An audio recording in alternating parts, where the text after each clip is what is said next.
আসসালামু আলাইকুম রহমতুল্লাহ বারাকাতুহু। মোহতারাম হাজিরিন, আমরা কি জন্য এখানে সমবেত হয়েছি আপনারা সকলে জানেন যে আমাদের চট্টগ্রাম নয় বাংলাদেশের গৌরব, যিনি মিশর জামিল আজহার পক্ষ থেকে বাংলাদেশের একমাত্র প্রতিনিধি, এমন একজন মানবদরদী ব্যক্তি যিনি আলহাজ সুফি মিজানুর রহমানের বিরুদ্ধে মিথ্যা মামলা যে দিয়ে তাকে হেনস্থ করার জন্য চাচ্ছেন, সেটার প্রতিবাদে আমরা নিঃশর্তভাবে ওনাকে কোনো প্রকারের মামলায় না জড়িয়ে ওনাকে নিঃশর্তভাবে মাফ করে দেওয়ার জন্য, নিঃশর্তভাবে মামলা প্রত্যাহার করার জন্য, নিঃশর্তভাবে মুক্তির জন্য আমরা আহ্বান জানাচ্ছি। যিনি একসাথে মানবদরদী, ধর্ম বর্ণ নির্বিশেষে যিনি মানব সেবায় আত্মনিয়োগ করেছেন, যিনি রাত্রে কিয়ামুল লাইল করেন, সায়েমুদ্দার ব্যক্তি, এমন একজন ব্যক্তিকে হেনস্থ করার জন্য যে পদক্ষেপ নিয়েছে, আমি যারা এই পদক্ষেপ নিয়েছে তাদের কাছে আমরা আটগুলো আবেদন জানানোর জন্য এখানে সমবেত হয়েছি।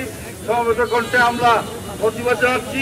আমরা অবিলম্বে তার নিঃশর্ত এই যে মামলা প্রত্যাহারের দাবি জানাচ্ছি। আসসালামু আলাইকুম।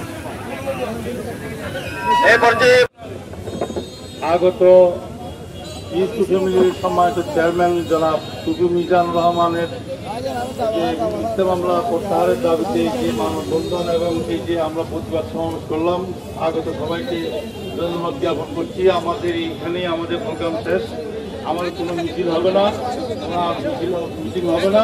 এখানেই আপনারা সবাই দোয়া করবেন যেন সরকারের পদোদয় হয় এবং এবং এবং পরবর্তীতে যেন আমরা কোনো সুন্নি ঘরানার কোনো কারো প্রতি কোনো এরকম বিদ্বেষমূলক কোনো মামলা না হয়, কোনো সুন্নিকে যেন নিগৃহীত করা না হয়।